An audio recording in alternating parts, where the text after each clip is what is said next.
అవసరమైనటువంటి శిక్షణ, మానవ సమాజాలకు అవసరమైనటువంటి 3:16 2వ తిమోతి మానవ సమాజానికి సన్నద్ధుడై ప్రతి సత్కార్యమునకు పూర్ణముగా సిద్ధపడి ఉండునట్లు, ప్రతి సత్కార్యమునకు, ఈ ప్రపంచమును సత్కార్యముతో నింపాలి అనంటే దైవావేశం వల్ల కలిగిన ప్రతి లేఖనము, దైవావేశము వలన కలిగిన ప్రతి లేఖనాన్ని ఉపదేశించుటకును, అది ఉపదేశించటానికి ఉపయోగపడుతుంది, దండించటానికి ఉపయోగపడుతుంది, తప్పుదిద్దటానికి ఉపయోగపడుతుంది, నీతి యందు శిక్ష చేయుటకును, నీతి యందు శిక్షణ కోసం కూడా ఉపయోగపడుతుంది. ప్రయోజనకరమైనది.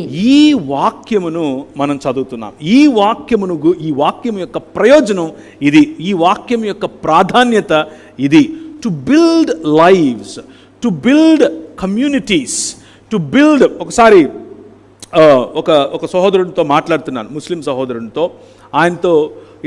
ఆయన నాతో మాట్లాడుతూ, నేను చెప్పాను కదా నిన్న, చాలా సంవత్సరాలు నేను ముస్లింల మధ్య పనిచేశాను. ముస్లింల మధ్య యేసుక్రీస్తు యొక్క సువార్తను ప్రకటించాను. చాలా పెద్ద వాళ్ళతో కూడా ప్రకటించాను. మీరు టీవీలలో చూసే ఉంటారు జాకీర్ నాయక్ అనేటటువంటి వ్యక్తిని. ఆ జాకీర్ నాయక్ అనే వ్యక్తిని వెళ్ళి నేను, నా స్నేహితుడు వాళ్ళ ఆఫీస్లో కూర్చొని పిలిచాం, మీరు రండి, మీరు వస్తే కనుక మనం పబ్లిక్గా అందరి ముందు యేసుక్రీస్తు దేవత్వం గురించి లేకపోతే బైబిల్ గురించి మాట్లాడదామని. ఆయన ఒప్పుకోలేదు మాతో మాట్లాడటానికి, ఆ కథ వేరు కానీ.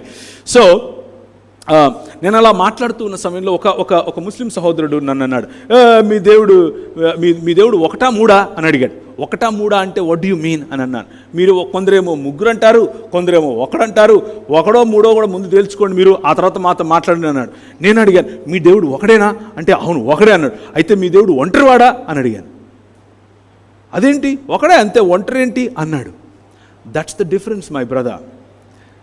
అడిగాను, జస్ట్ ఇమాజిన్, ఒకసారి ఆలోచించండి. సృష్టి లేదు, దేవదూతలు లేరు, మనుషులు లేరు, ఏమీ లేదు, దేవుడు ఒక్కడే ఒంటరిగా ఉన్నాడా అని అడిగాను.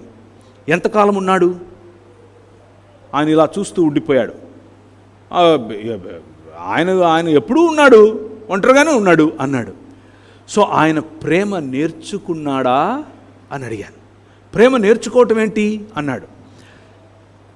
ఇంకొక వ్యక్తి లేనిదే ప్రేమ ఎలా తెలుస్తుంది అని అడిగాను. ఇంకొక వ్యక్తి లేనిదే ప్రేమ ఎలా ప్రకటిస్తాడు అని అడిగాను. ఆయన మాటలు నేర్చుకున్నాడా, భావ ప్రకటన నేర్చుకున్నాడా, అంటే ఆయన సృష్టి పైన ఆధారపడ్డాడా ప్రేమించటం కోసం?